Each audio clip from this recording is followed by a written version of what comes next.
acho que no intervalinho aqui parou, mas agora comecei a gravar de novo. É que ela tá aqui 2h18. Eu acho que acho que ficou muito tempo e parou a gravação. Mas está com 2 horas e. Não, 2 horas?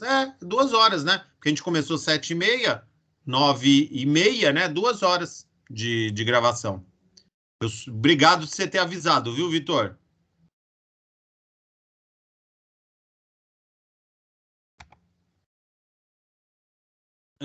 Vamos lá, deixa eu ignorar aqui. O reinício, pois eu vi, porém já tinha mandado, né? Sim, estava jantando, X-tudo e coca no café, né? Aluguel de prédio, ó, custo fixo, aluguel do prédio, né? Então.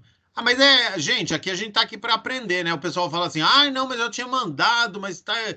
Não é erro, essa questão do erro ou do acerto, né? Eu lembro que meu filho, quando era pequeno, eu falava assim, filho, erra bastante, né? E ele ficava com uma cara assim para mim, como assim erra, papai, né? Eu tenho que acertar. Eu falei assim, não, mas cada vez que você erra, você aprende algo, né? Quando você acerta, você só infla o seu ego, né? Que você consegue acertar sempre, né? Então, mas nos erros é que a gente aprende mais, né? Despesas, utensílio de cozinha, louça descartável, copeiro, caixa. Tem tanta coisa, gente. Por exemplo, olha que coisa. A xícara, né? A xícara na padaria. É despesa ou é custo, né? Bom, mas assim, ela não ajudou na produção do pão com café com leite. Não, não ajudou. Mas ela é como se fosse a embalagem do produto, né? Você não entrega, você não vai entregar o leite pro cara e falar assim, ó, bebe aí, ó, abrir a torneirinha, joga na boca do cara. Não, né? Então a xícara é como se fosse uma embalagem. Só que a xícara é um elemento como um equipamento, né, de uma fábrica, né? Eu não conto ele como custo, né? E sim, o seu desgaste entra, né? Então eu tenho o chamado gasto por uso, que na linguagem contábil é chamado de depreciação, né? Então eu tenho custo de depreciação e despesa de depreciação. O que é depreciação? É desgaste pelo uso. Eu não vou usar aquela xícara diversas. Vai ter um momento que a xícara não vai dar mais para usar. Então ela vai se desgastando com o tempo. E aí a gente tem a depreciação real e a depreciação contábil. Um veículo, por exemplo, de uma frota de uma empresa. Ele é depreciado pelo imposto de renda a uma taxa de 20% ao ano. Ou seja, 20% linear é 20%, 20%, 20%, 20% e 20%. Deu 100% já, né? E aí, mas quer dizer que um carro com 5 anos de uso, ele não vale nada, Marcos? Será? O carro com 5 anos de uso, né? Se acharem que não vale nada, traz aqui na minha casa. Eu dou o endereço, vocês podem depositar aqui na minha casa. Inclusive, eu trocaria o Contabilmente. meu por um de 5, tranquilo. Então, exatamente, o meu também, né? Então, assim, contabilmente, na contabilidade, esse carro tem valor zero, mas ele tem um valor de venda. Então, a depreciação real é diferente da depreciação contábil. Só ilustrando, né? E cada elemento dentro da empresa tem uma depreciação. E você pode lançar isso como, né, despesa de depreciação ou custo de depreciação. Vamos voltar ao exemplo da fábrica de cadeiras, né? Lá na administração tem uma máquina copiadora na fábrica de cadeiras. Na produção tem uma lixadeira.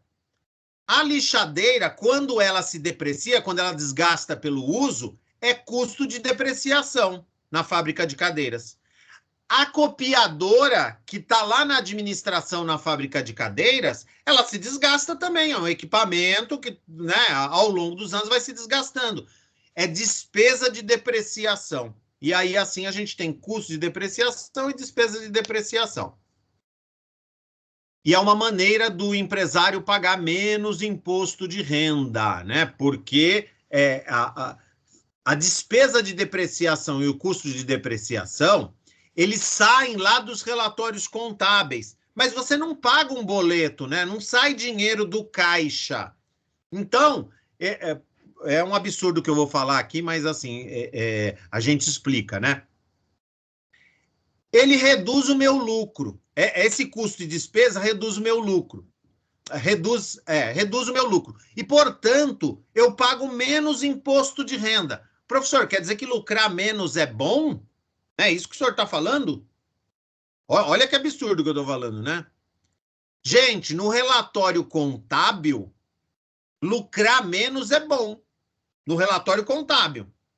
Só que eu reduzi o meu imposto de renda, mas eu não paguei essa depreciação. Não chega um boleto lá na empresa escrito assim, gasto pelo uso, pague-se 5 mil reais. Não chega.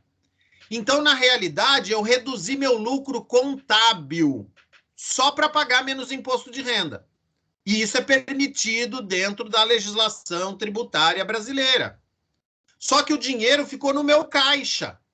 Inclusive, como eu paguei menos imposto de renda, isso tudo reflete no caixa da organização. O Marcelo Moreira aí é dos meus. Depende, né? Se lucrar menos, for pagar menos imposto, é bom. Mas isso, Marcelo, assim, no relatório contábil, né? Porque no meu caixa, a depreciação não teve saída e vai sair menos dinheiro para pagar imposto de renda. Então, para mim, é muito bom, né? Assim, lucrar menos. Então, assim, quando a gente fala, lucrar menos é bom, se você no meio da empresa aí falar isso, o pessoal vai querer te apedrejar, né? Falar assim, você é doido, né? Bebeu, né? Mas, na realidade, quando a gente analisa cientificamente pelo prisma de finanças, contabilidade, custos, lucrar menos, nesse caso específico, é muito bom, porque paga menos imposto de renda. Bom. Vou colocar aqui os meus slides aqui para vocês, só para a gente repassar os conceitos que a gente viu até agora na aula, para ver se não esquecemos de nada, né? Para ver se está tudo certinho, para a gente partir para um outro momento da nossa aula, né? Vamos compartilhar a telinha aqui com vocês.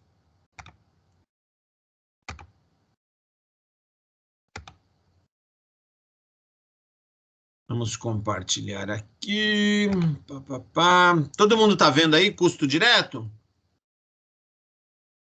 Então, custo direto, né? Estão diretamente ligados à produção de um bem ou prestação de um serviço. É facilmente mensurável.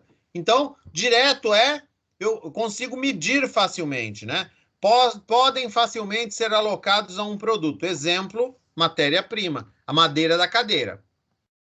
Custo indireto, estão ligados à produção, mas não são facilmente identificáveis e mensuráveis. Não podem ser alocados de forma direta aos produtos. Aluguel da fábrica, energia elétrica. Por exemplo, quanto do aluguel eu vou colocar na cadeira? Parece que não faz nem sentido a pergunta, né? Mas eu vou ter que dividir e um pedacinho do aluguel eu vou ter que colocar a cada setor da empresa. Né? E aí é que sai o custo indireto. Custo fixo, custo que não variam quando o nível de produção se altera. Aluguel da fábrica. Custos variáveis, custos que variam quando o nível de produção se altera. Matéria-prima. Né? Então, variou a produção, varia o consumo da matéria-prima que vai no produto, nos produtos, né? Matéria-prima direta. Matéria-prima é o nome dado a um material que sirva de entrada para um sistema de produção. Mão de obra direta. É o termo usado para referir-se a um conjunto de pessoas, a uma população capaz de trabalhar na produção de um bem ou serviço. A gente não falou aqui da mão de obra indireta. A gente falou da direta, né? Que é o cara lá que está trabalhando na produção. Mas o que seria mão de obra indireta? Porque, assim, mão de obra direta, eu consigo medir facilmente. Eu sou o João que gasta 25 minutos para fazer uma cadeira. Então, eu sei quanto tempo do salário do seu João vai para ele fabricar a cadeira. Agora, o seguinte, e o supervisor de produção, por exemplo? Eu sei quantos minutos ele supervisionou cada produto? Não sei. Então, eu consigo colocar o salário dele de forma fácil e mensurável em cada produto? Não, não consigo. Então, na realidade, o salário do supervisor de produção, ele é mão de obra indireta, porque ele é difícil de medir e eu vou ter que colocar um critério para cada... para imputar, né, colocar no custo do produto este salário do supervisor de produção. Custos indiretos de fabricação, custo necessário para a operação da fábrica, porém genéricos demais para serem apropriados diretamente ao produto. Materiais indiretos, energia elétrica, mão de obra indireta, seguro e aluguel da fábrica, depreciação de máquinas e demais itens, né? Vamos assistir um videozinho aqui, só que não é esse não, é um outro, né, para falar de estoques. Deixa eu descompartilhar aqui, admitir aqui o Kaique, né? Deixa eu ver se não tem mais ninguém aqui para admitir, não, admitindo o Kaique aqui. Deixa eu só pegar o link do vídeo aqui, gente, já passo para vocês, né? Negócios e soluções e estoques. Negócios e soluções e estoques. Porque eu vi o link agora, está direcionando para negócios, soluções e estoque. Parte 1 de 3. Vamos ver aqui.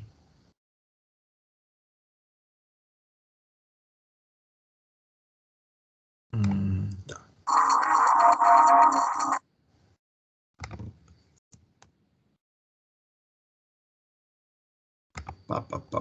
Ó, tô colocando aí, admitir de novo o Kaique aqui, vou colocar no chat, né? Então a gente vai falar o próximo passo e a gente falar, resumindo, Lucar menos coisa, sim, ADM, ixi, eu não sei o que é ADM, Samantha, depois me fala aí.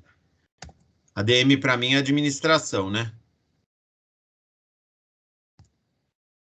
Ó, o link do vídeo tá aí, né? É vídeo sobre estoque, né?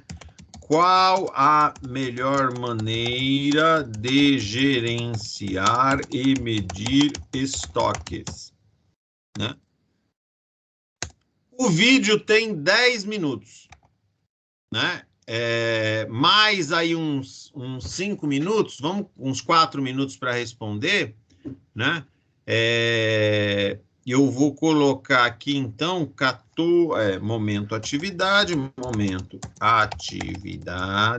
né? Assistir ao vídeo e responder à questão, né? Então, o que eu quero que vocês façam aqui? Vai assistir esse vídeo 9 minutinhos, né? E vai dar uma pesquisada dentro do vídeo ali, né? Se tem elementos que auxiliam você a concepção, né? Do que é estoque, né? Qual é a melhor maneira de gerenciar e medir estoques? Que é isso que a gente vai entrar um pouco nessa seara, neste próximo momento da nossa aula, né? Estou admitindo aqui o Kaique, mas ele não admite, não. Ele não quer ser admitido, não. Agora acho que foi. Entendido, gente? Então, né? Assistir ao vídeo, tá o link aí, né? Vou copiar o link aí de novo, né? E responder o que é estoque, né? Que aí é mais genérico, né? E qual a melhor maneira de se gerenciar e medir estoques, né? Então, 14 minutos, porque só o vídeo tem 9 e 10, né? E aí fica mais 4 minutos para que vocês façam as considerações e respostas aqui no chat.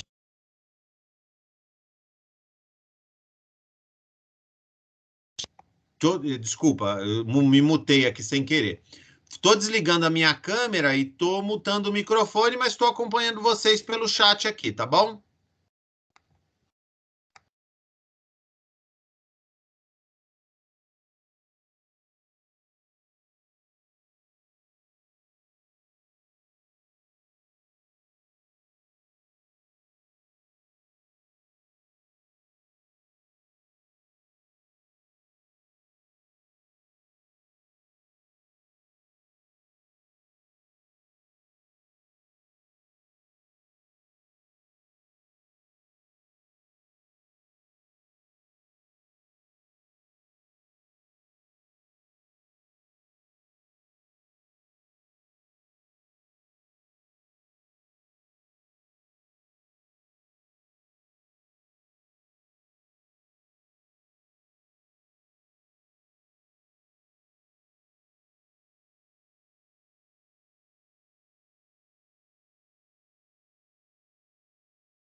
Pessoal, vocês me ouvem?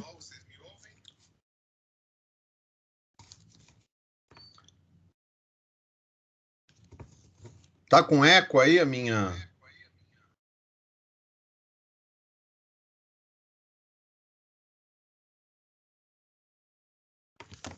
É que eu entrei pelo celular, que caiu minha internet aqui, mas acho que agora já estão ouvindo bem, né?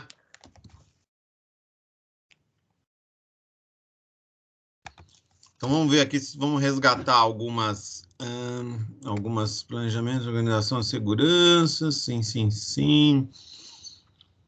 Tinha uma pergunta aqui que tinha ficado aqui, que acho que foi do Samuel, que eu acabei entrando no celular e acabei vendo a pergunta do Samuel ali.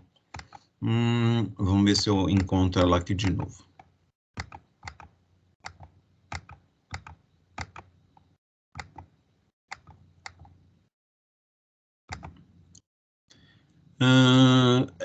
O Samuel tinha perguntado aqui, deixa eu ver aqui. Professor, está gravando? Vamos ver agora se está gravando, continua gravando ali, tá ok. Já errei. Samuel pergunta assim, professor, essa parte do aluguel não entendi muito bem, que é da parte anterior, né? Eu que não tinha lido a pergunta do Samuel, desculpa.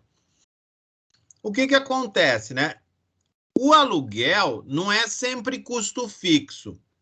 O aluguel pode ser despesa. Imagine a seguinte situação. Uma empresa tem uma fábrica numa cidade. Vamos dizer assim que a fábrica ficaria em Guarulhos. E o centro administrativo em São Paulo, na Avenida Paulista. Então, está bem dividido, né? Os dois são alugados. Então, o terreno lá, o prédio de Guarulhos, onde é a fábrica, é aluguel da fábrica. O aluguel da parte administrativa, que é na Avenida Paulista, é despesa de aluguel. Perfeito. Um é despesa fixa e o outro é custo fixo, Samuel. Agora, a problemática maior é quando tudo está no mesmo local. E aí, Samuel, eu preciso separar. Digamos que eu pague, só para não ficar assim, ponta solta, né? Eu pago 10 mil de aluguel. 10% da minha área é administração. 90% da minha área é produção. Então, 9 mil reais vai ser custo e 1.000 reais vai ser despesa. Porque 10% de 10 mil é 1.000, que é a parte da administração, e 90% de 10 mil é 9 mil, que é a parte de custo, que é a parte da produção. Então, nós precisamos separar, né? Mas o aluguel, como ele não varia com a produção e não varia com a receita, então é custo fixo e despesa fixa. Tem alguns aluguéis, contrato de aluguéis, por mais que vocês vão querer não acreditar, né? Que é assim, o aluguel é 50 mil ou um percentual do faturamento, o que for maior. Peraí, professor. O que o senhor está falando, então? Que o aluguel, nesse caso, se for um percentual do faturamento, ele é... E se for da fábrica, ele é um custo variável? Sim. Porque se aumento a minha receita, quer dizer que eu estou fabricando e vendendo mais. Então, esse aluguel, ele é variável. Porque quanto mais eu fabricar e vender, maior será o valor do aluguel. Então, olha que coisa, depende muito também do contrato. É lógico que são poucos contratos que a gente tem dessa maneira, e os valores normalmente são bem mais altos, né? Então, a gente tem essa conotação.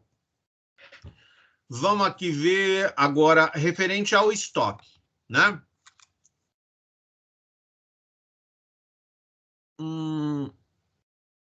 Conforme a quantidade... não, aqui a gente ainda está no café ainda, né? Começa pela organização do estoque, sabendo qual é a quantidade de produtos que tem, qual produto não tem e qual está acabando. A melhor maneira de gerenciar o estoque é a organização. Bom, vamos lá. A gente vai fazer uma aula específica de estoque, né? Provavelmente na aula que vem. Vocês viram aí a pessoa, assim, o pessoal que estava debatendo. Engraçado, só uma curiosidade, né? O apresentador ali foi meu professor de geografia na década de 80. Ali o vídeo é de 2008. Eu deixo esse vídeo porque, assim, ele tem temas ali atuais, né? Eu acho que, se eu não me engano, um daqueles caras que tá respondendo é o Gustavo Cerbasi, dos livros de finanças, né? Então, são algumas curiosidades desse vídeo. Mas eles falam em um dado momento lá de um restaurante bandejão, né? Restaurante por quilo. E aí, assim, a pessoa, ela tem que ter um estoque para não deixar de vender, só que ela não pode fazer, né? Vamos dizer aqui, fabricar, né? Muita comida, porque o que sobrar no final do dia vai para o lixo, né? E engraçado, né, gente? Comida, né? Existe toda uma legislação sanitária a respeito. Você não pode pegar essa comida e doar para os pobres, por exemplo, porque você corre um risco tremendo de a pessoa se contaminar, acontecer alguma coisa com a pessoa e você ser processado por isso. Olha que absurdo. Tem comida, teoricamente uma comida, né, que não está estragada, mas eu não posso doar essa comida, eu tenho que colocar como inservível, né? Então, ele fala da coisa do restaurante. Então, qual que é o ponto nevrálgico, né? E porque, professor, não estou entendendo, você desculpa a minha sinceridade, mas eu não estou entendendo, assim, o estoque e custo, né? O senhor saiu de um lugar e já foi para outro e a gente nem percebeu. Bom, vocês assistiram um videozinho, né? E a gente fala muito isso em logística. Mas fala o quê, professor? Estoque é custo. Estoque é igual a custo. Quanto maior o estoque eu tenho, maior custo eu incorro. Não entendi, professor. Bom, vamos dizer, você tem um estoque grande, você vai precisar de alugar um galpão grande. Você tem um estoque grande, você vai precisar de diversas pessoas para tomar conta desse estoque. Você vai precisar de um sistema para gerenciamento, equipamentos de movimentação para esse estoque. E ainda você vai ter o custo com perdas, né? Casas Bahia, 3, 4 anos atrás, descobriram uma fraude que eles, como via varejo, né, eles tiveram que divulgar uma nota dizendo que sofreram um golpe de quase... Eu não lembro agora se era 1 bilhão ou 100 milhões. Acho que era perto de 100 milhões. Por quê? Porque o pessoal encostava com o caminhão, é para carregar 3 geladeiras. Carregava 5, desovava 2 geladeiras e entregava 3. E não registrava no sistema, até que um cobria o outro, até que pegaram numa época de auditoria. Esses esquemas, eles sempre furam, né? Ou alguém deixa de receber o dinheiro, ou alguém falta e alguém que chega lá para substituir não está sabendo do esquema. Então, assim, esses esquemas criminosos, né, eles sempre caem. É alguém que se divorciou e a esposa, e o cara não pagou a esposa, aí a esposa dá com a língua nos dentes só para ver o cara se ferrar. Então, assim, não dá certo, né? Conselho de amigo, não dá certo esses esquemas. Mas 100 milhões, há quantos anos os caras não vinham roubando TV, geladeira, fogão, micro-ondas do estoque? Então, nós temos um custo com perdas também, né? A gente falou isso do supermercado Carrefour na aula passada, eu lembro. Foi aqui que eu falei? Foi, não foi? Foi. E aí, estoque é custo. Eu consigo reduzir o estoque a zero? O que vocês acham? É factível e é prudente eu reduzir o estoque a zero? Não. Por isso que tem um negócio chamado estoque de segurança. Eu preciso manter ali um mínimo do mínimo. Por quê? Eu posso pegar um pedido muito grande, e não conseguir entregar, por exemplo, no restaurante lá por quilo, né? Chega um cara de uma obra que não conseguiu, o restaurante que ele compra pegou fogo, e ele chega lá e fala assim, eu preciso de 150 marmitex para daqui 2 horas para o pessoal almoçar. Você consegue? Se o cara não tem arroz, feijão, carne, batata, né, estocado, ele consegue entregar 150 marmitex? Não. Então você tem que manter um estoque mínimo para pedidos, vamos dizer assim, imprevistos, pedidos altos imprevistos. Outra coisa, pode, no dia da feijoada, pode faltar calabresa, bacon, essas coisas, para fazer a feijoada. É lógico que a feijoada a gente sabe que é feita no dia anterior, né? Porque é assim que ela fica gostosa. Feijoada faz no dia anterior, né? Para vender na quarta. Então faz na terça para vender na quarta, faz na sexta para vender no sábado, né? E aquela curtida de um dia para o outro é que faz a feijoada ficar mais gostosa, né? Então, não pode. Então, assim, pode, mas pode faltar no mercado, não pode? O componente que você precisa? Pode. Então, eu tenho que manter um estoque mínimo, por quê? Porque pode faltar no mercado aquela matéria-prima que eu preciso. Então, assim, eu tenho que manter um estoque mínimo. Agora, o ponto nevrálgico, o ponto, assim, principal em estoque é previsão. Previsão.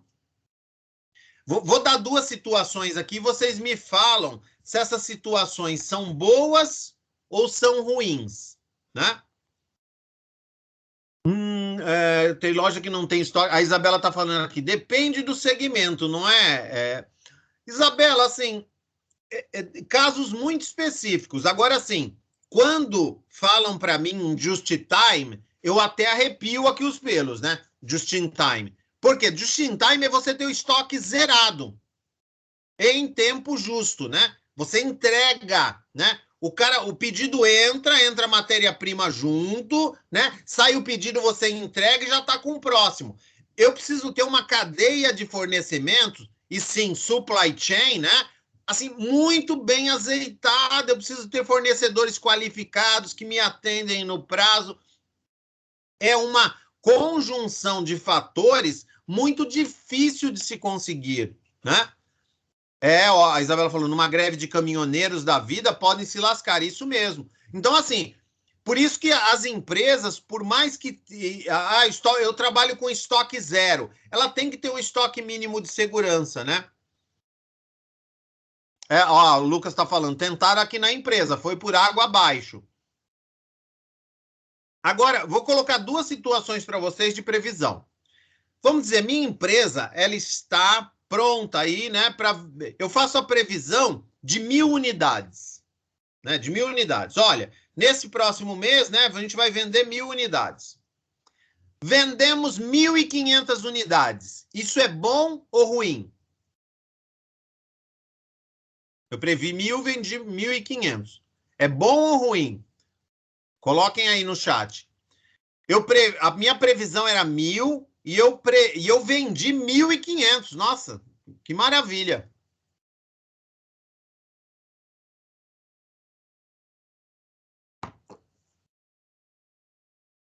Ó, o Eduardo, você não é advogado não, né, Eduardo? Que assim, depende, é a resposta de advogado, né? Depende, né? É aquele negócio do advogado, né, Eduardo? O criminoso entra correndo no escritório dele, né?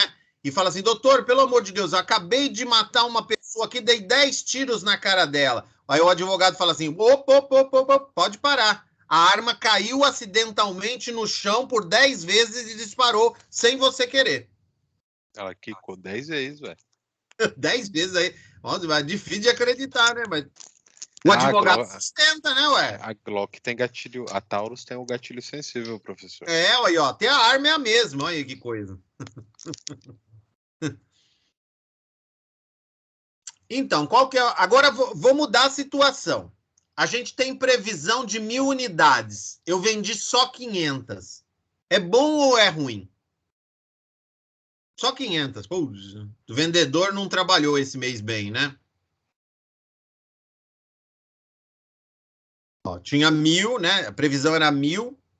Vendi só 500. Vou amargar aí num prejuízo, né? Estoque parado, a Isabelle falou. E custo, né, Isabelle? Custo lá, né? Energia elétrica do estoque, né? Tudo parado, né? O Yuri falou assim, importante é vender, né? A Samanta falou assim, ruim se for produto perecível. Ó, isso, tudo isso tem que ser levado em... É ruim porque outras 500 serão dinheiro parado no estoque, o Marcelo.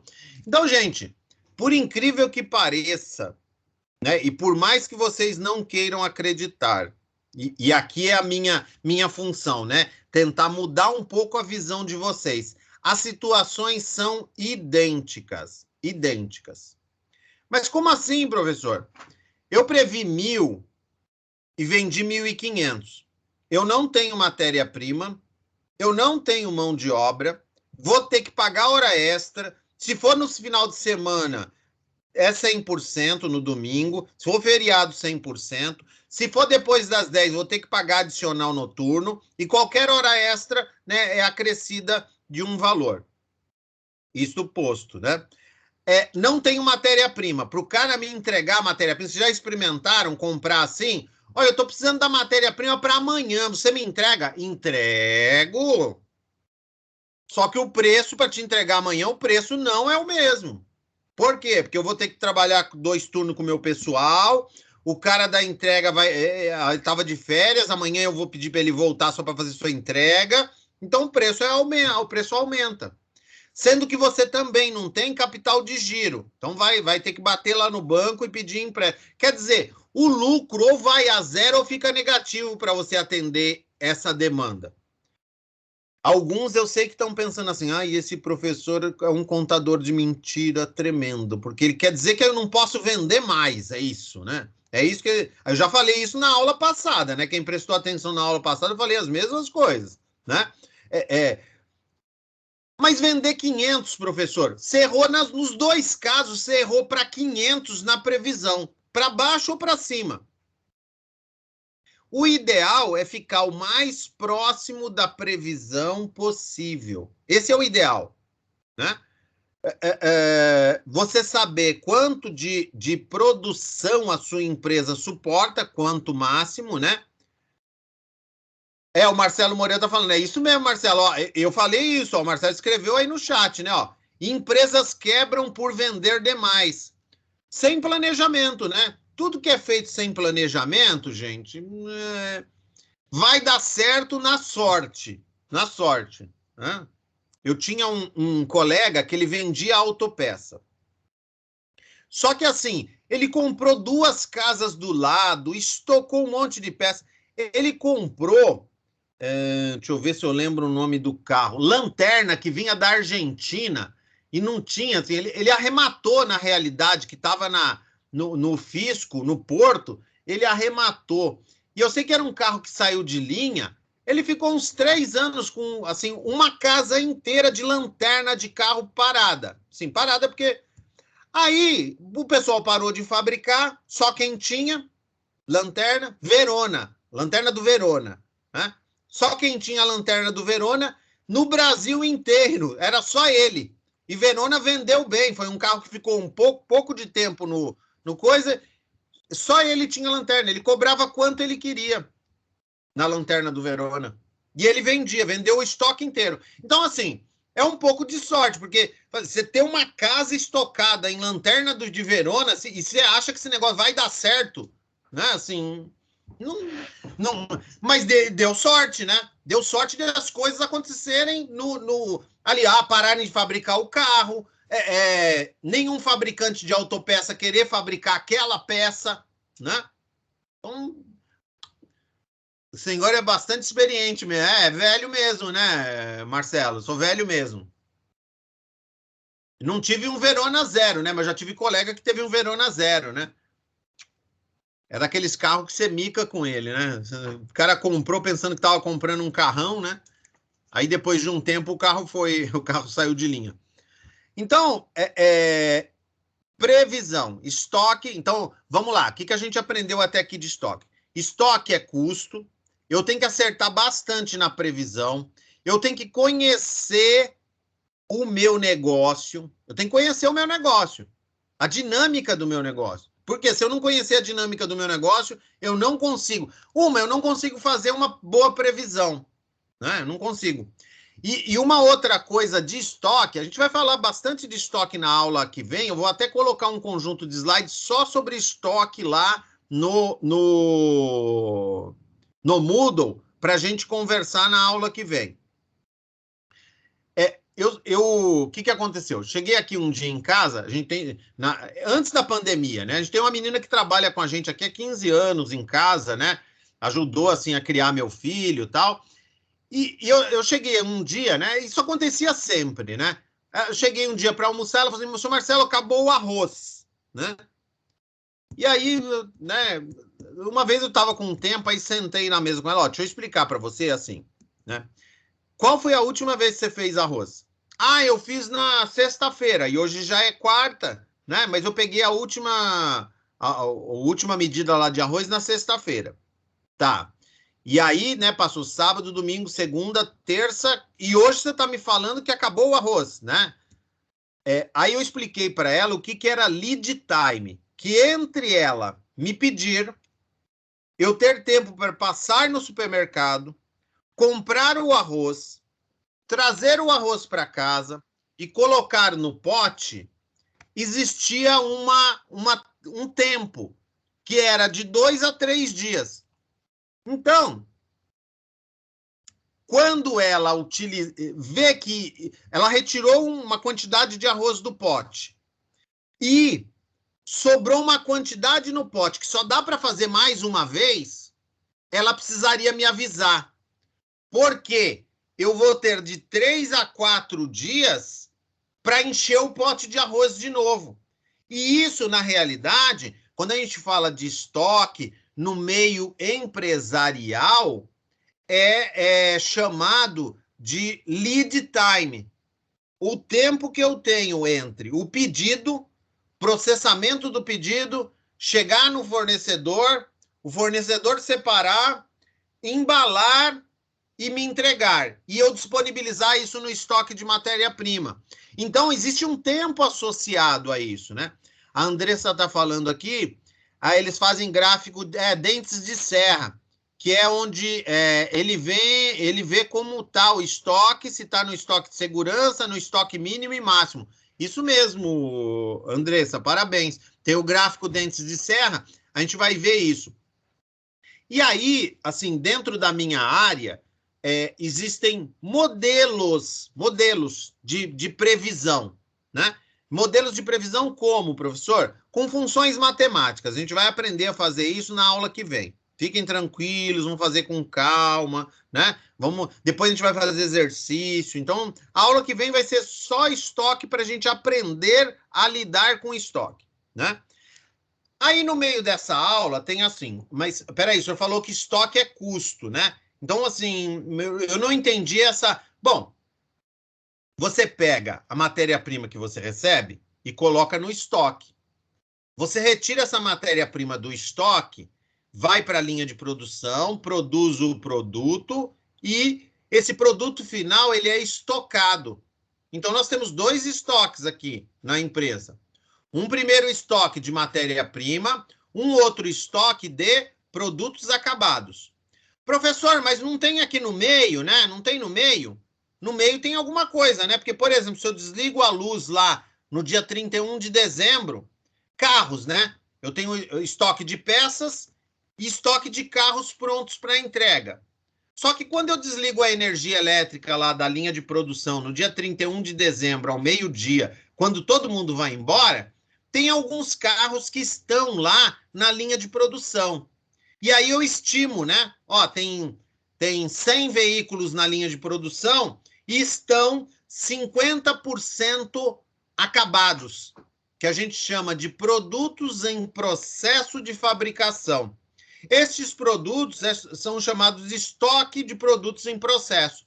Só que a gente dá o equivalente em produtos acabados. No dia 31 de dezembro, tenho 100 veículos na linha de produção, estão com o equivalente em 50% acabados, então é o equivalente a eu ter 50 veículos em processos, produtos em processos de produção.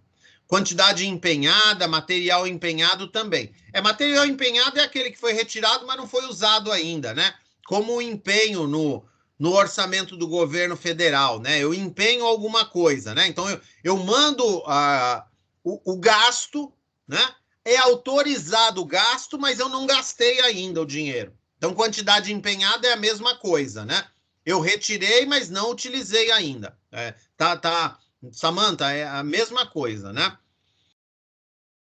Existem 3 métodos aí, né, da gente mensurar o estoque, né? E esses 3 métodos são métodos gerenciais, né? Nós temos o método PEPS, o EPS e média móvel. O PEPS, por quê? Né? Por que chama PEPS? Né? Parece Pepsi, né? Parece um refrigerante, né? O nome, né? E é quase isso, só não tem o I no final, é PEPS. Primeiro que entra é o primeiro que sai, é uma sigla, né? Primeiro que entra é o primeiro que sai, ó, PEPS. E aí nós temos também o UEPS. O EPS, o que é? O último que entra é o primeiro que sai. E nós temos a MPM, que é média ponderada móvel.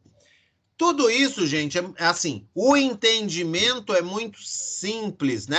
Isso, a Isabela está falando assim, é o conhecido, vamos falar FIFO, né, Isabela? Mas é first in, first out, né? First, né, primeiro, in, que entra. First, out, né, que é o primeiro out que sai, né? Desculpe o meu sotaque aí do Nordeste dos Estados Unidos, viu? Gente, né? Meu pai é baiano, né? Então não tem jeito, é sotaque inglês misturado com nordestino, né? E o EPS, né? É LIFO, né? Last in, first out, né? Last in, first out, né? Vamos ver se eu vou escrever aqui, Isabela. Espero que eu não erre o inglês aqui, né? First in, first out, né? Ixi, Maria, não. Nem first in, first out. Mas acho que tem no slide até, né? FIFO, né? E tem o last in, first out, né? O LIFO. Ixi, falhou aqui. LIFO. First out. Ó, eu acho que tá certo aí, hein, gente? Meu inglês do Nordeste dos Estados Unidos, né? Tá? E média ponderada móvel não tem em inglês, né? Seria average, né? Média, né? O meu inglês é do CNA, viu, gente? Se tiver alguém que fala inglês aí bem, né? Aqui quem fala inglês bem, né, aqui em casa é meu filho. Quando a gente vai viajar, é ele que pede as coisas, né? Eu falo, não, vai lá e fala, vai treinar o inglês, né? E vai treinar o inglês. Então, a gente tem algumas tabelinhas que é o que a gente vai mostrar aqui para vocês, né? Até o final dessa aula, né? Para que a gente trabalhe com estes conceitos. Eu gostaria que até o final da aula, só presta atenção, né? A gente vai voltar a esse tema na aula que vem inteira, com o tópico de estoques, né? Aí vamos fazer bastante exercício, tal, para que a gente... vamos usar o Excel, né, também, mas só que vamos sofrer na mão primeiro, né? Fazendo as coisas na mão, depois a gente passa, o Excel resolve para a gente, sem maiores problemas, né? Então, vamos fazer aqui, vamos fazer depois eu coloco uma listinha de exercícios aí para a gente tocar, né? Então, vou compartilhar aqui a minha apresentação com vocês. Cadê? Ah, não, eu fechei aqui porque travou meu computador. Vamos abrir aqui, só um minuto, gente. Metodista, contabilidade de custos. Apresentação aqui, slides.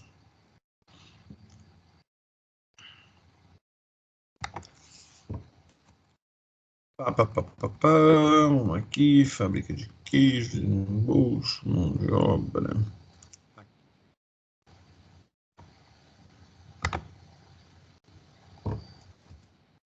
Ó, então vou compartilhar aqui minha tela com vocês.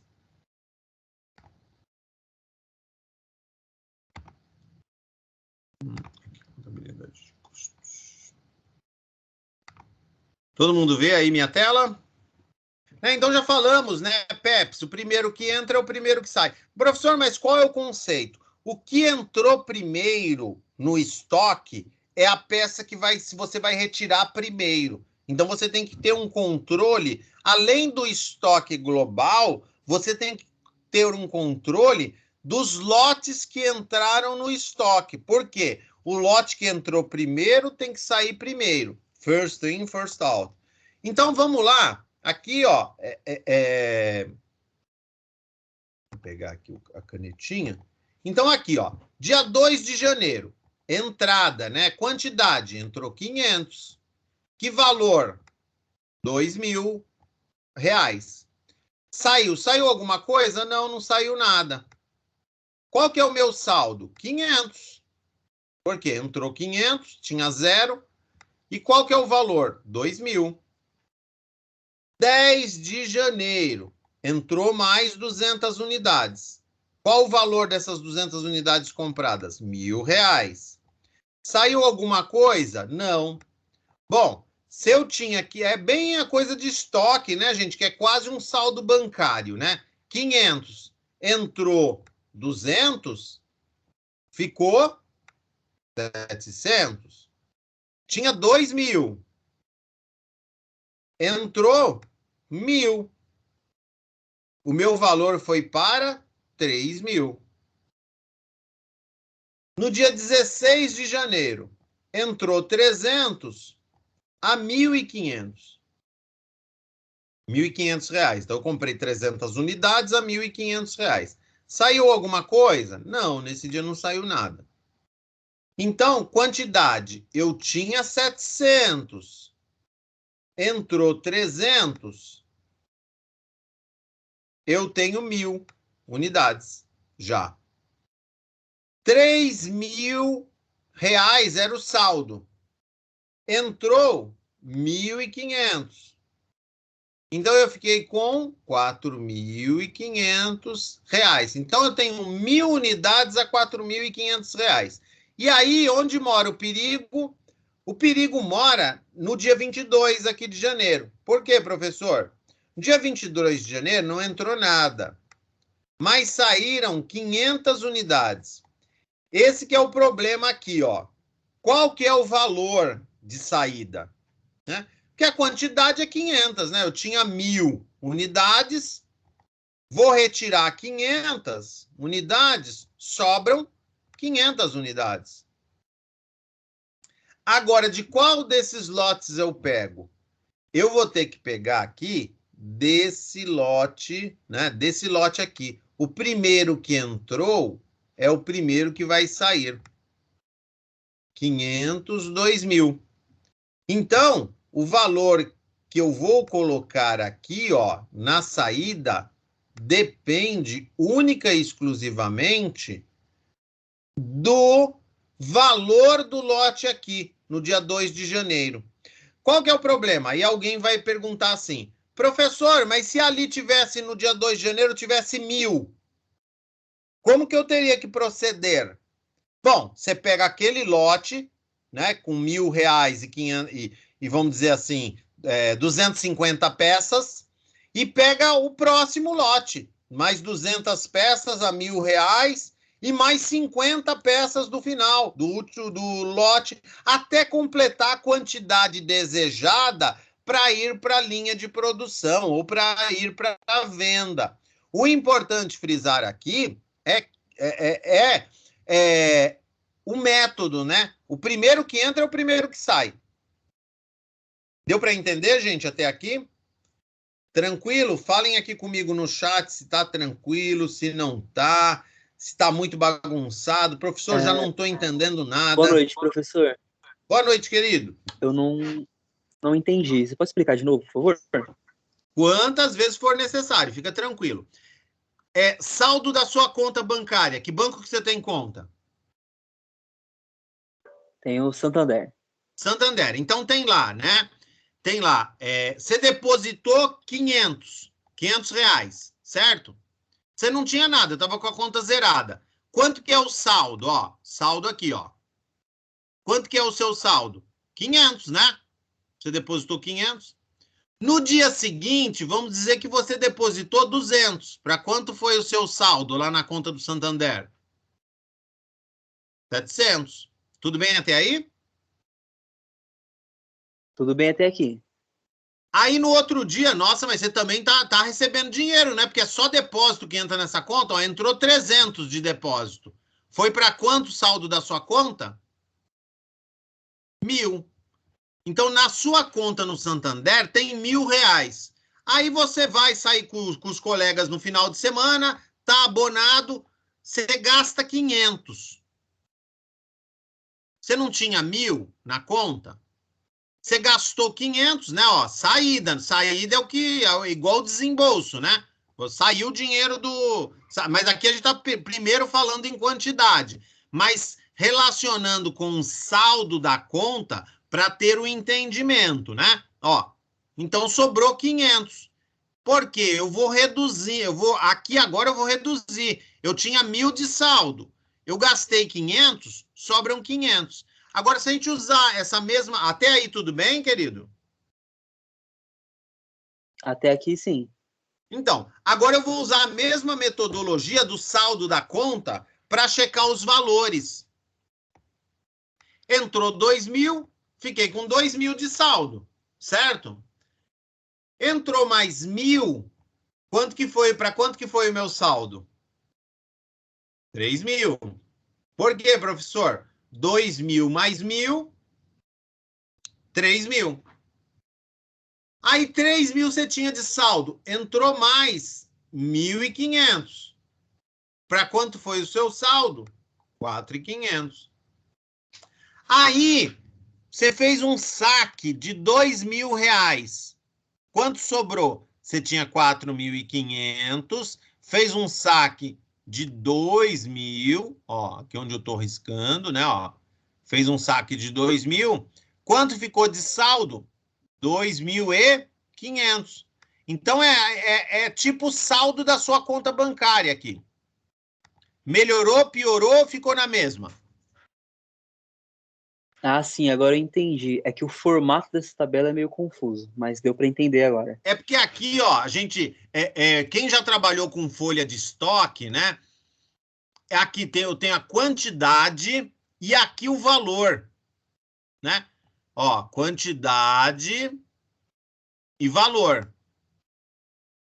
E aqui, quantidade e valor. Então, eu preciso ter quantas peças eu tenho e qual o valor delas, né? E a entrada e saída e saldo, né? Mas me ajudem, gente, a melhorar o sistema aqui, né? Professor, olha, ficaria mais fácil se a coluninha aqui tivesse assim, assado, e desse jeito aqui, né? Aí a gente muda, porque, como já disse, ninguém aqui é dono da verdade, né? A gente vai tentando aí, né? Nos adaptar, né? Deixa eu admitir, vou descompartilhar aqui, gente, só para admitir alguém aqui, a Júlia. A Júlia acho que caiu, tá entrando aí de novo. Mesmo esqueminha com o EPS, né? Só que eu faço a retirada do primeiro lado, que tá mais lá em cima. No EPS, o último que entra é o primeiro que sai. Eu vou tirar do lote que está mais embaixo até chegar em cima, né? Até completar o valor. O Vitor perguntando aqui, se na saída tivesse saído 1.000, a compra do estoque, mesmo assim, seria 500? Deixa eu ver aqui, deixa eu voltar aqui, Vitor, e aí você abre o microfone aí e pergunta, porque eu não... Eu acho que eu não entendi. Vamos... Deixa eu dar um... Peraí, deixa eu... descartar aqui.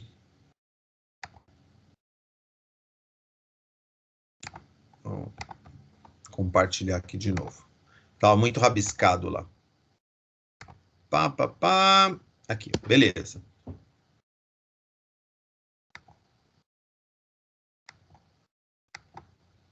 Aqui. Você diz aqui, né, Vitor? Se tivesse sido... Vê se é isso mesmo, né? E dá um ok aí para mim. Se aqui tivesse saído mil peças, por exemplo, né? No caso de ter saído 1000 aqui, né? Gente, mas eu não sou bom em desenho não, hein? Ó, 1000 peças, né? Eu teria que pegar 500 desse lote... Teria que pegar mais 200 desse lote e teria que pegar mais 300 desse lote. Na realidade, eu pegaria os R$ 2.000, os R$ 1.000 e os R$ 1.500. Aqui, então, na saída, né, seria 1000 peças e 4.500. Ou seja, eu zeraria esse meu estoque aqui. Ele estaria zerado. Por quê? Porque eu estou retirando todo o estoque. Tudo bem até aí, gente? Não me deixem só, hein? Eu sei que o pessoal vai falar que a van já está saindo, né? Que vai atrasar para pegar a condução, mas, né? Esse negócio hoje não cola, né? A van não vai sair, não. Eu sei que você está aí, né? Ou está na empresa ou está em casa, né? Professor, esse sistema PEPS não seria mais fácil explicar assim que eu comentei ali? Com produtos com prazo de validade, por exemplo, no caso, seria um jeito mais... Se ele se aplica mais nesses casos, né? Sim. Pode ser, Eduardo. Sabe aquela gôndola que tem liquidação, produto próximo do vencimento? Sim. Então, eu preciso vender primeiro estes, porque são esses que vão estragar. É lógico, o supermercado a gente sabe que ele não perde, né? Ele devolve, tem às vezes um pequeno valor ali e tal, mas ele recebe. Mas assim, ele ganha mais se o consumidor comprar, ao invés dele devolver e ainda ter não é prejuízo, né? Mas ele não recebe a mesma coisa, né? Então, assim, ele prefere vender mais barato, mas com lucro, do que devolver para a empresa e receber um descontinho ali, né? Ou receber outro produto em troca, né? Então, para ele é bem melhor, né? Deixa eu ver, no PEPS ele pega primeiro da quantidade do primeiro lote. Se não der, ele pega dos outros, mas preferencialmente do primeiro lote. Isso. Que estoque é dinâmico, né? Só que eu tenho que ter muito bem separado nestes controles de estoque os lotes. E por isso que a gente tem o ERP e tem um sistema MRP, Material Requirement Planning, né? Que é o planejamento de requisição de material. Então, nisso, assim, nós temos um sistema igual um ERP, né? Igual um sistema tipo TOTUS, tipo Microsiga, mas nós temos esse sistema para a indústria, somente para controlar estoque, matéria-prima e produção, né? Mas por quê? Porque, assim, é necessário, dado a complexidade disto, né? O que a gente está falando aqui, única e exclusivamente, nós estamos mexendo com a parte bem superficial, né? Para que a gente tenha um entendimento, né? Mas eu preciso de sistemas que me deem suporte para que isso aconteça. Bom, vamos agilizar aqui só para explicar o restante aqui, que é bem simplesinho, porque segue o jogo, é a mesma coisa, né? Vocês estão vendo aí minha tela? Então, ó, vamos avançar aqui, ó. O EPS, o último que entra é o primeiro que sai. Em inglês, né? Last in, first out. Mesma coisa. Não vou nem, ó. Até aqui, vocês podem ver que é a mesma tabela, né, ó.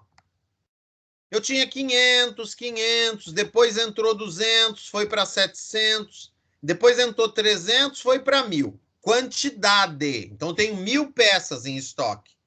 E o valor entrou 2.000, 2.000, entrou mais 1.000, 2.000 mais R$1.000, R$3.000, entrou mais 1.500, R$4.500. Agora, eu preciso retirar aqui 500. De onde vai sair? Do último, o EPS. O último que entra é o primeiro que sai. Vou tirar aqui desses 300 unidades. Quantas faltam para 500? 200. Então, vou pegar desse outro lote aqui. E aí, 1.500 mais R$1.000 perfazem R$2.500.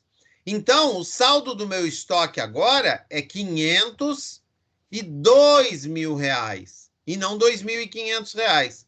Gente, isso é gerencial. Dependendo da característica, como o Eduardo mesmo falou, dependendo da característica da empresa, eu tenho vantagens em adotar o PEPS ou vantagens em adotar o EPS, né? Dependendo da característica. Normalmente o EPS é para tecnologia, né? Componentes. Então eu estou sempre entregando com os componentes mais, vamos dizer assim, novos para o meu cliente. Ou também, né, Eduardo, poderia ser, eu não sei nem se a gente consegue colocar aqui como produto perecível. Porque se eu coloco, por exemplo, né, salmão num restaurante japonês, né? O coitado do salmão lá do dia 2/1 já estragou, né? Usei o de 300 unidades a 1.500, usei 200 unidades a 1.000, mas daí quando eu vou usar o de 2/1 já estragou. Então, o salmão ali no caso tem que ser o PEPS e não o EPS. E assim a gente vai verificando, gente, com o nosso dia a dia, né? Assim, e a gente consegue encaixar porque todos os lugares, todas as empresas, é lógico que a gente está falando aqui de estoque, né? O que é estoque? Acumulação de algo. Empresas de serviço não têm estoque de produtos. Por quê? Porque ela presta serviço. Mas para prestar serviço, às vezes ela tem estoque de insumos, né? É igual material de limpeza, né? O material de limpeza serve para quê? Para prestar serviço de limpeza. Se eu não tiver o material, o insumo, eu não consigo prestar o serviço. Então, ele não chega a ser uma matéria-prima, né? Porque eu não vou fabricar um produto, mas um insumo para prestação de serviço. Então, e a diferença, né, gente, entre um produto e serviço, quando alguém perguntar isso para vocês, né? Qual que é a diferença de um produto e serviço? Parece que é lógico, né? O produto é palpável, o serviço não, né? Não, o produto ele é estocável, o serviço não. Ninguém consegue estocar cortes de cabelo, né? Não, aqui eu tenho 5 cortes de cabelo já estocados, porque quando o cliente chegar, eu já vou entregar rapidamente para ele. Não faz sentido. Alguém queria perguntar alguma coisa? Na questão de webs, além de tecnologia, que exemplo que você dá? Porque eu não consigo ver cabível o último que entra, o primeiro que sai. Então, onde eu entrego, como eu disse, o mais fresco, o mais sensível, né? Por isso que eu até pensei aqui, quem que está falando, a Samantha? Então, Samantha, assim, não me vem agora assim, fugiu o exemplo, né? Mas, assim, o que a gente tem em empresas de alta tecnologia, assim, estoques com giro muito rápido, você entendeu também? Porque não adianta eu entregar os que entraram mais recentes no estoque e ficar amargando com o estoque mais velho. Então, são para empresas que têm o giro de estoque muito rápido, né? Entendi, que zera rápido, né? Isso. Mas daí eu entrego sempre para o meu cliente o último que entrou, né? Porque esse cliente, assim, já que o giro é rápido, isso não tem tanta... Eu não vou ficar estocado com produto velho. Não sei se me fiz entender.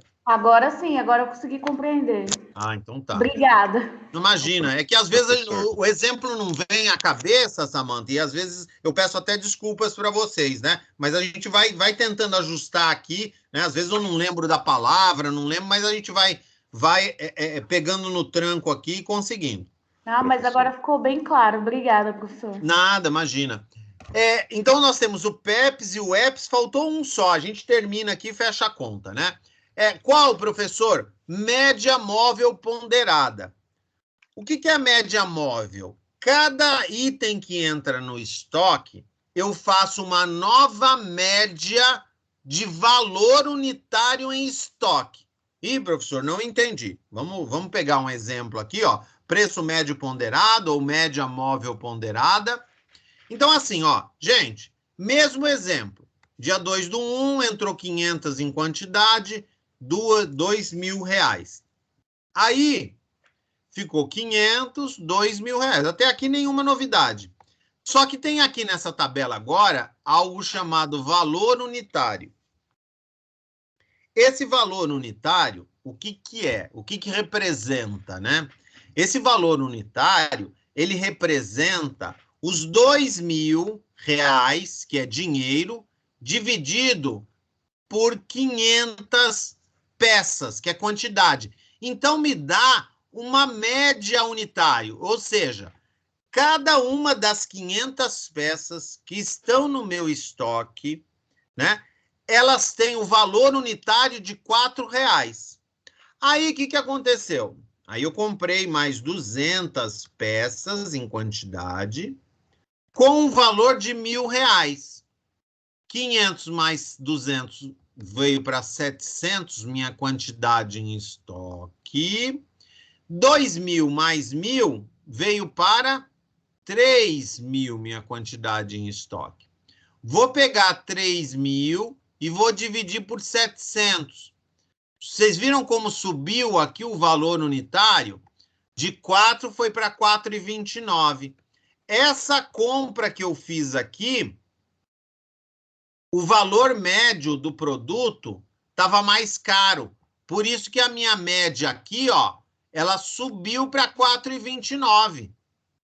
Agora, de novo, comprei mais 300 unidades a R$1.500. Então, de 700 mais 300 foi para 1.000. 1.000 a R$4.500. Se eu dividir 4.500 por 1.000, eu vou ter 4,50. E esses 4,50 é assim, eu tenho 1.000 peças, cada peça a um custo de 4,50 de valor unitário. Aí eu precisei retirar aqui 500 unidades. Vocês viram que até aqui a tabela muda muito pouco, né? Agora, 500 unidades a R$4,50 cada uma dá R$2.250. Tirando, né, 500 peças a R$2.250, o meu saldo vai ficar 500 peças a R$2.250. E o valor unitário não mudou, né? É R$4,50. Deixa eu descompartilhar minha telinha aqui. Vamos... A empresa onde eu trabalho é o EPS, por questão de tamanho da matéria-prima. Para vocês, a lição caiu também? Ih, eu não entendi. A indústria da moda é um exemplo de EPS, né? Yuri, eu não entendi aí o que você falou, viu? Desculpa. Fez algum exemplo que usa o EPS? Aí acho que eu respondi, né? Qualquer um que não tem. Só que assim, né, gente? Isso daí são formas gerenciais. O que é uma forma gerencial, né? É uma forma que não tem norma, não tem legislação e não tem regra. Eu posso usar gerencialmente, eu posso usar qualquer uma. E aqui, né, só para a gente fechar com uma lição de casa, né? E aí vou explicar para vocês, né? eu quero que vocês descubram quais desses 3 métodos o fisco, né, a Secretaria da Receita Federal, quem cobra tributos, deixa usar, né? Aí no site vocês vão encontrar essa resposta, né? Só que eu quero que vocês me respondam por quê. Por quê, né? Porque assim, vocês vão encontrar em diversos sites essa resposta, né? Aí vou colocar a pergunta aqui. O fisco brasileiro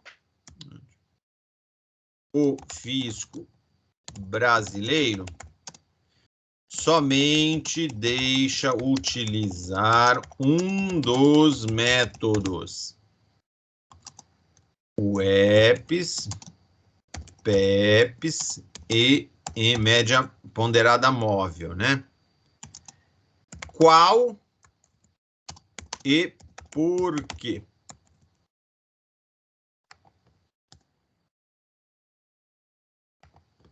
Então, essa perguntinha aí é para responder para a aula que vem. Professor, o senhor falou no começo da aula que o senhor ia falar da atividade que vale nota e a atividade que vale recuperação, né? Que vale, assim, uma recuperação paralela. Então, eu vou colocar no Moodle 2 tipos de atividade. Questionários, onde você responde lá e já vem se você acertou, se você errou, qual que é a nota. Esses questionários valerão nota de atividade. Estas perguntas e textos que eu vou abrir lá uma atividade de recuperação paralela para que vocês vão depositando essas atividades, isso... ou até mesmo abrir um fórum lá no Moodle. Não, Isabela, vou abrir no Moodle. Eu vou abrir um fórum, atividades de recuperação paralela. Aí essas respostas vocês vão colocando lá. Agora, o questionário, vocês já estão acostumados a fazer questionário no Moodle, né? Entra a pergunta aleatória, as alternativas aleatórias, e você tem que escolher, né, verificar a pergunta, responder e clicar na resposta certa, né? Então, mas fiquem tranquilos, né? Daniel falando, não, né? Nunca fizemos, porque nós temos aqui, né? 2 turmas de 2 cursos diferentes, né? Mas fiquem tranquilos, né? Não é difícil, não, gente. É aquela coisa de você entrar, vai clicar no questionário, vai abrir a primeira pergunta, vai abrir as alternativas, você tem que clicar na alternativa. Só tomem cuidado o seguinte, né? Quem nunca fez questionário, pelo seguinte, aí alguém tem a brilhante ideia. Olha, pessoal, já fiz o questionário, né? Seguem as respostas. Primeira é A, a segunda é a C, a terceira é E, a quarta é B. Só que a gente coloca no Moodle o modo aleatório. Então, tanto a pergunta como as alternativas, cada vez vai trocando, né? Então, a sua primeira questão, né? A primeira questão do Marcos não quer dizer que vai ser a primeira questão do Eduardo. E a alternativa A do Marcos, dessa questão, não quer dizer que seja a alternativa A do Eduardo. Então, assim, só a gente avisa, porque às vezes a pessoa não sabe qual é o prazo, professor, até o final do semestre. Então, fiquem tranquilos, não deixem para fazer, a gente tem sempre os atrasildos, né? Quando eu falo assim, até o final do semestre, a pessoa vai dormir até feliz, né? Ela fala assim, graças a Deus, né? Só que aí chega lá no final do semestre e sai correndo, né? Sai correndo, né? Cantando pneu para conseguir tirar o atraso das coisas, né? Então, assim, tomem muito cuidado com isso, não deixem para a última hora, não, tá? Alguma pergunta, gente? Eu vi que a Samantha abriu aí o microfone. Eu acho que foi sem querer. Gente, alguma pergunta, alguma questão? Querem colocar aqui no coisa? Então, veja bem qual é a pergunta que tem que responder, que já começa a atividade de recuperação no fórum que eu vou abrir. Professor, mas o senhor não abriu. Coloca lá, copia num Word. O prazo vai até o final do semestre, então você não vai ser prejudicado porque não entregou. O EPS, PEPS e média ponderada móvel. né? Qual que o fisco brasileiro, a Secretaria da Receita Federal, deixa usar? E o complemento, por quê? Né? Por que ele deixa usar esse? Né? Qual que é vamos dizer assim, o coelho na cartola? Né? Por que só pode usar esse daí? Né? Tudo bem, gente? Queria indicar um livro para vocês. Ó, é de Viktor Frankl, não tem nada a ver com a matéria. Não tem nada a ver com a matéria. É Viktor Frankl. Chama Em Busca de Sentido. O mundo que a gente está vivendo hoje, ele é o pai da logosofia, né? Mas uma história de campo de concentração nazista. Ele é um psicólogo que conseguiu sobreviver no campo de concentração nazista. E ele diz que as pessoas, né, que tinham esperança foram aquelas que sobreviveram ao campo de concentração. As pessoas que deixavam de sonhar e deixavam de ter esperança eram as pessoas que sucumbiam nos primeiros momentos, né? Então, assim, temos que passar por esse período, mas com esperança. Foi um dos livros que eu li bem no comecinho da pandemia. É uma leitura fácil, né? Não é uma leitura... E, assim, minha esposa que me apresentou para esse livro, e, assim, dá um up na gente, né? Parece que a gente, assim... Tudo que a gente está vivendo é fichinha perto do que estas pessoas viveram, e com esperança, muitos dos judeus suplantaram esse momento, né? Então, eu vou procurar aqui, cada aula, deixar uma indicação de leitura para vocês. Gente, não é para... professor, vai cair na prova? Não, né, gente? Não vai cair na prova, né? É uma leitura, assim, para você, né? Melhorar. Eu disse que tem que ler muito, sim, sempre, né? E algumas leituras que eu acho gostosas, que fazem com que a gente nos sintamos melhor, a gente precisa compartilhar, né? E essa foi uma boa leitura para mim. Tá bom, gente? Fiquem com Deus, boa sexta-feira. Em São Bernardo do Campo é feriado. Bom feriado para quem não antecipou o feriado, né?